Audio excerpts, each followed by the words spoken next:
Muito bem, que privilégio estar aqui com você para partilhar de um assunto da mais alta importância, que é o poder através da oração. Esse é um assunto debatido ao longo da história da igreja. Algumas pessoas pensam que a oração não muda nada, não muda pessoas, não muda circunstâncias. E hoje eu gostaria de tratar desta matéria afirmando para você que a oração nas mãos de Deus sim muda pessoas e circunstâncias. Eu não creio que a oração tenha poder em si mesma. A oração não é poderosa. Poderoso é aquele que atende às orações. Poderoso é Deus que responde às orações. A oração é para gente fraca, como você e eu. Não oramos porque somos fortes, oramos porque somos fracos. A oração conecta a fraqueza humana à onipotência divina. A oração conecta o altar da terra com o trono do céu. Ao longo da história, os homens e mulheres de Deus oraram e creram no poder através da oração. Quando as orações sobem do altar da terra ao trono do céu, como incenso diante de Deus, Deus derrama este incenso sobre a terra e fatos grandiosos e extraordinários ocorrem em virtude das orações dos santos. Deus é soberano e Ele não precisa de você nem de mim para agir. Porém, Ele, sendo soberano, escolheu agir por intermédio da oração. Quando nós oramos, tocamos o mundo, porque a oração aciona o braço daquele que é onipotente, daquele que faz e ninguém pode impedir a sua mão de fazê-lo. Deus responde a oração e é por isso que Tiago, capítulo 5, nos informa que muito pode, por sua eficácia, a súplica do justo. A Bíblia diz que Abraão foi um homem de oração e ele intercedeu por Ló e sua família. E quando Deus estava destruindo Sodoma e Gomorra, Deus lembrou-se de Abraão e poupou Ló e suas filhas. A Bíblia diz que Isaac foi um homem de oração e ele orou 20 anos para Deus curar Rebeca da esterilidade e Deus ouviu sua oração. A Bíblia nos informa que Jacó foi um homem de oração. E no Val de Jaboque, lutando com Deus, o Senhor ali muda a sua história, a sua vida, o seu nome. E ele então, sendo pai das 12 tribos de Israel, vai ser um homem que marcará a história da humanidade. Moisés foi um homem de oração e Deus poupou a nação de Israel em virtude da intercessão de Moisés. Ele foi o grande libertador, o grande legislador e o grande intercessor. A Bíblia diz que Josué foi um homem de oração.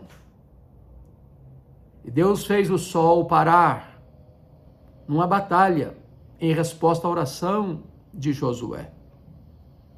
Um homem guerreiro, valente, destemido, mas um homem que acreditava no poder através da oração. Aqueles que vieram na esteira destes foram homens de oração. Podemos mencionar aqui a história de Samuel, ele que foi filho de uma mulher, Ana, que era uma mulher de oração. Ela era estéril e ela orava e chorava diante de Deus e Deus ouviu a sua voz e ela concebeu. E foi mãe daquele que nós conhecemos como o maior profeta, sacerdote e juiz desse período, um homem que chegou a dizer para o povo de Israel: longe de mim pecar contra Deus, deixando de orar por vós. Ele foi um homem de oração. Ele colocou a causa de Israel tantas vezes na presença de Deus. Davi, o rei ungido por Samuel, foi um homem de oração, que enfrentou grandes lutas, grandes batalhas, contra um urso, contra um leão, contra o gigante Golias, contra exércitos filisteus, contra Saul, seu sogro. E em todas essas pelejas e em todas essas refregas, Deus lhe deu vitória em resposta à oração. Você vai encontrar homens de Deus que se dedicaram à oração. Por exemplo, você encontra o profeta Elias. Elias orou com instância para não chover e não choveu, trazendo o juízo de Deus sobre a nação apóstata. Elias orou e o azeite da botija da viúva de Sarepta não acabou e nem a farinha na sua panela. Ele orou e o filho único daquela viúva ressuscitou. Ele orou e fogo caiu do céu e a nação gritou: só o Senhor é Deus, só o Senhor é Deus, só o Senhor é Deus.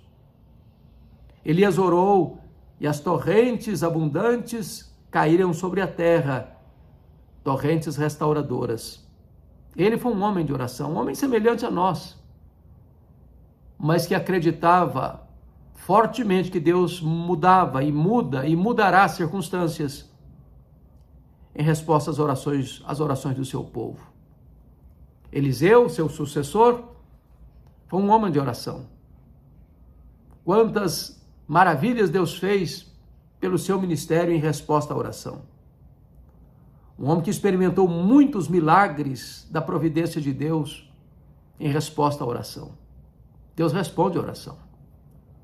Você vai encontrar o rei Josafá, entrincheirado por uma confederação, uma união de inimigos, uma conspiração para cercar Jerusalém e tomá-la à força da espada. E diz a Bíblia que Josafá teve medo e pôs-se a buscar ao Senhor e decretou um jejum em todo o Judá. E então Deus respondeu a eles, dizendo que aquela peleja não era deles, que eles, em vez de ficarem desesperados, deviam formar um coral e cantar à frente do exército. E tendo eles começado a cantar louvores a Deus em altas vozes, pôs o Senhor emboscada contra os filhos de Amon e de Moabe e eles foram desbaratados. Por meio da oração, através da oração, Deus desbarata exércitos. Por meio e através da oração, Deus cura os enfermos, Deus liberta os cativos, Deus triunfa na batalha. Diz a Bíblia que quando Moisés tinha os seus braços estendidos na batalha contra os seus inimigos, Israel prevalecia na batalha. Deus responde, Deus age, Deus intervém, Deus muda o placar do jogo, Deus vira a mesa da história. Deus faz reviravoltas extraordinárias em circunstâncias em resposta à oração. A Bíblia fala do rei Ezequias. Foi no seu governo que as 10 tribos do norte caíram sob o poder da Síria. E este mesmo exército expansionista, guerreiro, truculento e sanguinário, cercou Jerusalém. E Ezequias é conclamado a se render e desafiado, dizendo: nenhum Deus pode livrar você das minhas mãos. E o rei Ezequias consulta o Senhor por intermédio do profeta Isaías. E Deus fortaleceu o rei, dizendo que aquela batalha seria uma batalha vitoriosa para Ezequias, porque não era necessário sequer acionar qualquer arma. E Deus então escala um único anjo que mata 185 mil soldados assírios ao redor de Jerusalém. Deus responde a oração. Deus intervém por meio da oração. Tudo quanto Deus pode fazer, Deus faz em resposta à oração. Nada é impossível para Deus. Aliás, Ele pode fazer infinitamente mais do que tudo quanto pedimos ou pensamos, conforme o seu poder que opera em nós. Então você vê ao longo do Antigo Testamento, Deus respondendo às orações do seu povo. Deus alterando situações. Por exemplo, no livro de Esther, no reinado de Assuero, Xerxes I, quando o povo de Israel, o povo judeu, estava exilado na Pérsia, que tinha ganhado e conquistado a Babilônia. Por influência de Amã, um agagita, descendente dos amalequitas, odiando o povo judeu, induziu o rei Assuero a assinar um decreto para exterminar o povo judeu de todas as 127 províncias do Império Persa. E então, quando o edito foi firmado e as cartas enviadas às províncias, determinando que no dia 13 do mês de Adar, o 12º mês do ano, os judeus seriam exterminados, quis Deus que esse quadro fosse alterado. E Deus usou Esther, a rainha Esther, que ordena um jejum de 3 dias. E então vai falar ao rei Assuero. Ela encontra graça diante do rei. E ela estrategicamente, num banquete que oferece ao rei, e também convidando Amã, o inimigo, arqui-inimigo do povo judeu, ela desmascara Amã, ela denuncia Amã, e a situação se reverte.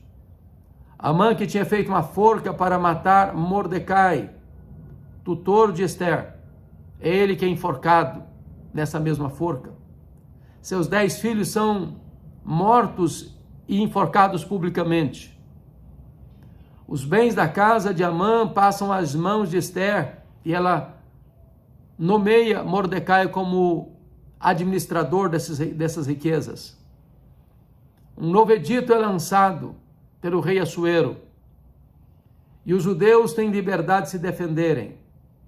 E aquele dia 13, fatídico dia 13 do mês de Adar, em vez de ser o dia da morte dos judeus, tornou-se o dia da retumbante vitória dos judeus. Quando 75 mil inimigos dos judeus foram mortos e os judeus poupados, o que levou à instituição da festa de Purim, que é celebrada até hoje, lembrando e comemorando a grande vitória sobre a morte. Quando Deus reverte a situação em resposta ao jejum e à oração, Deus ainda hoje atende a oração. Quando você vai para o Novo Testamento, Jesus foi um homem de oração. Ele orou nas horas mais cruciais da sua vida. Ele orou no seu batismo. Ele jejuou no período da sua tentação. Ele orou quando foi escolher os apóstolos. Ele orou quando ele foi consultar os discípulos acerca de quem ele era para eles. Ele orou no Monte da Transfiguração. Ele orou no Getsemane. Ele orou na cruz. E ele está à destra de Deus, onde ora e intercede por nós. Os apóstolos foram homens de oração. Aprenderam a orar com Jesus. E a igreja primitiva aprendeu a orar com os apóstolos. Diz a Bíblia que os 120 discípulos estavam no cenáculo, depois da ascensão de Jesus, aguardando a promessa de Jesus, a promessa do Pai, de que eles não deveriam se ausentar de Jerusalém até que do alto fossem revestidos de poder. E Atos 1,14 diz que todos perseveraram unânimes em oração. Depois de 10 dias de clamor, unânime, o Espírito Santo desceu em cumprimento à promessa do Pai. E diz a Bíblia que todos ficaram cheios do Espírito Santo. Diz a Bíblia que Pedro, cheio do Espírito Santo, pregou um sermão cristocêntrico, a morte, a ressurreição, a ascensão e o senhorio de Cristo, e quase 3.000 pessoas são convertidas. E esta igreja que recebe num único dia quase 3.000 novos membros, perseverava na doutrina dos apóstolos e nas orações. Quando a igreja era ameaçada e perseguida, a igreja orava. A casa tremia. Os crentes eram cheios do Espírito Santo e tinham ousadia para pregar. A igreja caminhou de joelhos e caminhou mais firmemente, mais rapidamente, com resultados mais otimistas. A história da igreja primitiva é a história da oração, da pregação, do prevalecimento pelo poder de Deus por meio da oração. Pedro foi um homem de oração. João foi um homem de oração. Paulo foi um homem de oração. O maior teólogo, o maior evangelista, o maior missionário, o maior plantador de igrejas da história do cristianismo. Ele foi um homem de oração. Ele orava sem cessar, preso ou em liberdade, doente ou com saúde, em paz ou perseguido. Em quaisquer circunstâncias, ele era um homem de oração. Essa obra precisa ser resgatada.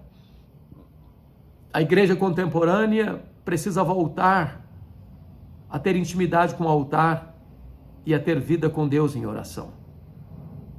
Quando você vai para os pais da igreja, eles foram homens de oração. Quando você olha os pré-reformadores, eles foram homens de oração. Quando você estuda a história dos reformadores, todos eles foram homens de oração. Quando você estuda sobre os puritanos da Inglaterra do século XVII, foram homens de oração. Quando você vai estudar sobre o avanço missionário da igreja, todos os missionários foram homens de oração. Quando você estuda a história dos reavivamentos, os avivalistas sempre foram homens de oração.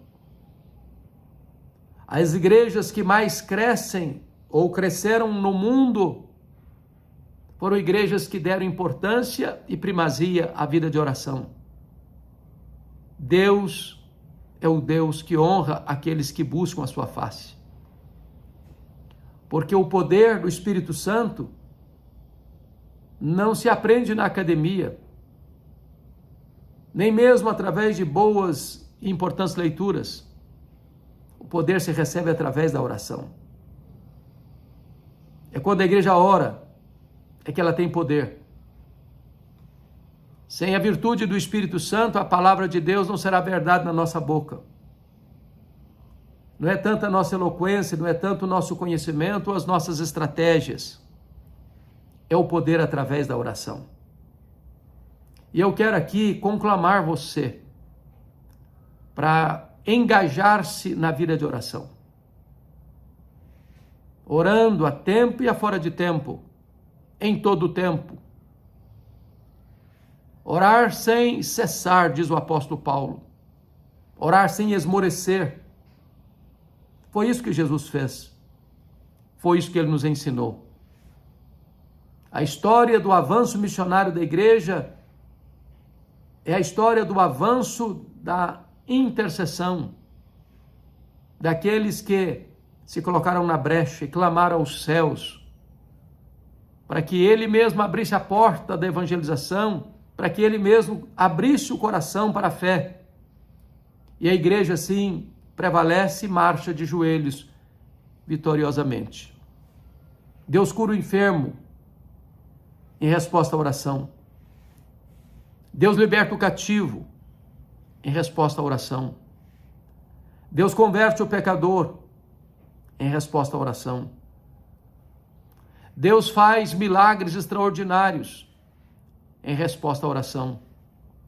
Quando o povo de Deus ora, o braço de Deus é acionado.